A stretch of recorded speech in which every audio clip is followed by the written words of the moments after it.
Assalamualaikum warahmatullahi wabarakatuh. Perkenalkan nama saya Siti Ajeng Stefani Islamia. Saya dari kelas OTKP 4. Di sini akan membacakan materi tentang tata ruang kantor. Pengertian tata ruang kantor berasal dari bahasa Inggris yaitu office layout. Tata ruang kantor adalah pengertian perabotan, mesin, dan sebagainya di dalam ruangan yang tersedia. Beberapa ahli mengatakan, menurut Drs. De Liongji mengatakan tata ruang kantor adalah penyusunan alat-alat pada letak yang tepat serta pengaturan kerja yang memberikan kepuasan bekerja bagi para karyawannya. Keuntungan mencegah penghamburan waktu dan tenaga pegawai, menjamin kelancaran proses pekerjaan, pemakaian ruang kerja secara efisien, mencegah pegawai terganggu oleh publik. Ahli ilmu juga mengatakan tata ruang kantor sangat berpengaruh terhadap sikap, produktivitas, dan pergaulan dengan yang lain. Rancangan kantor perusahaan perencanaan kantor yang dikenal dengan taraf internasional dan berkedudukan di Zeeland, Indonesia menjelaskan bahwa kantor yang karena sekarang ini sudah berumur 100 tahun. Kantor terbuka merupakan suatu konstitusi yang memberikan keterangan bukan untuk mempermudah berkomunikasi namun menjamin kebebasan pribadi dengan permasalahan sekat-sekat. Keuntungan perubahan terus-menerus dengan biaya minimum, kenyamanan, kriteria sirkulasi udara lancar, memperbaiki semangat kerja, mencegah perselisihan, arus pekerjaan lebih lancar.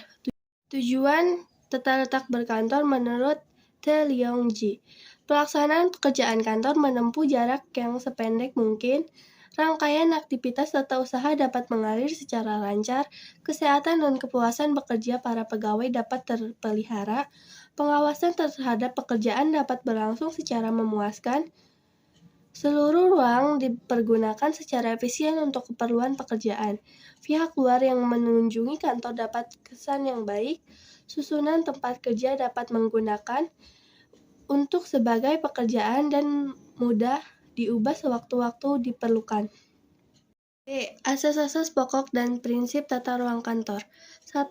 Asas-asas tata ruang kantor terbagi menjadi 4, yaitu asas jarak terpendek. Maksudnya tata letak antar meja tidak terlalu lebar sehingga pergerakan antara karyawan menjadi lebih cepat. Asas rangkaian kerja yaitu penempatan pegawai dan peralatan menurut urutan kerja. Asas penggunaan segenap ruangan. Maksudnya agar tidak ada ruang atau luas ruang yang tidak dimanfaatkan. Yang terakhir adalah asas perubahan susunan tempat kerja. Asas ini memungkinkan apabila di kantor ada perkembangan pekerjaan atau pegawai. 2. Prinsip-prinsip tata ruang kantor. A. Pekerjaan harus mengalir terus-menerus sedapat mungkin dalam garis lurus. B. Bagian-bagian dan seksi-seksi ditempatkan bersedekatan. C. Aliran pekerjaan harus sederhana. D. Peralatan alat dekat dengan pegawai. E. Gunakan meja dan kursi dengan ukuran sama. F. Susun meja harus rapi dan tidak menghadap sumber cahaya. G. Pekerjaan yang berhubungan dengan publik ditempatkan di depan. H. Pekerjaan yang gaduh ditempatkan di dekat jendela dan jauh dengan yang lain. I. Arsip-arsip kantor di dinding atau susunan tangga yang mudah dijangkau. C. Bentuk tata ruang kantor. 1. Tata ruang tertutup.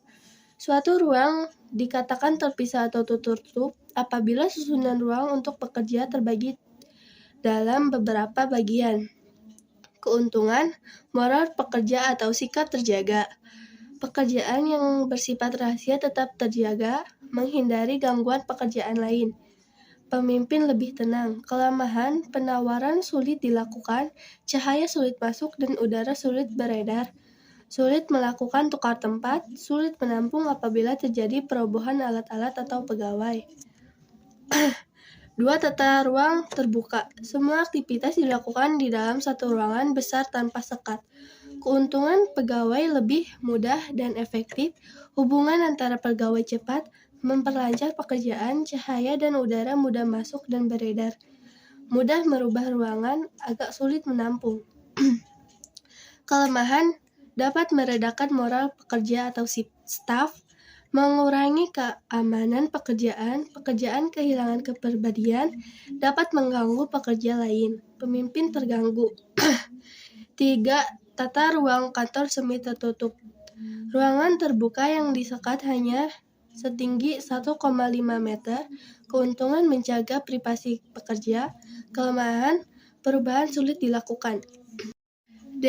Lingkungan fisik kantor, yaitu lokasi dan faktor lingkungan masyarakat, hal-hal yang harus diperhatikan. Pengembangan kantor di masa mendatang, gambaran perkembangan wilayah di masa mendatang, sumber tenaga kerja dan kebutuhan kantor, udara bersih dan segar, ongkos pemeliharaan rendah, fasilitas angkutan. Faktor yang mempengaruhi tata ruang. 1. Pencahayaan. 2. Pencahayaan warna. 3. Pencahayaan udara. 4. Perencanaan suara.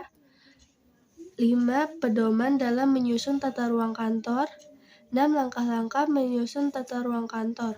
1. Buatlah ranah kantor dengan urutan skala pintu masuk, jendela, dan pintu keluar. Pelajari pekerjaan, jenis, proses, urutan kerja. 3. Tentukan tata letak meja, kursi, lemari, mesin kantor, dan fasilitas lainnya. 4. Hapus dan gambar kembali alat-alat kantor dan letakkan pada tempat yang memenuhi prinsip dan asas tata ruang. Teknik penataan meja kantor. Disusun menurut garis lurus menghadap satu arah atau bertolak belakang. Sediakan jarak untuk lalu lintas personil atau orang lain. Lebar lorong harus 120 cm dan antar baris 80 cm. Lebar meja pemimpin ada di paling belakang dan dekat dengan bawahannya. Jauhkan personil dengan pekerjaan yang membutuhkan konsentrasi penuh dan berhubungan dengan publik dan personil lainnya. Dekatkan personil yang membutuhkan perlengkapan kerja yang sulit dipindahkan dengan perlengkapan kerja lainnya. Jauhkan personil dengan alat kerja yang menimbulkan getaran dari dinding. Tempat personil dengan alat kerja yang berat dan dinding atau tiang pertangganya. Beri ruangan pribadi untuk pemimpin yang sering kedatangan tamu. Ruang pribadi bisa berukuran 2,5 x 3,6 dengan meja 150 x 90 cm dan sediakan fasilitas atau alat-alat lainnya yang dibutuhkan.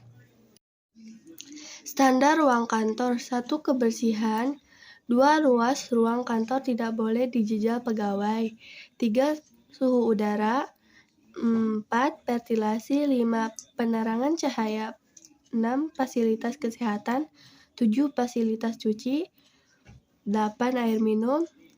9. Tempat pakaian, tempat duduk, lantai, gang, tangga, mesin, beban berat, pertolongan pertama, penjaga kebakaran, pemberitahuan kecelakaan.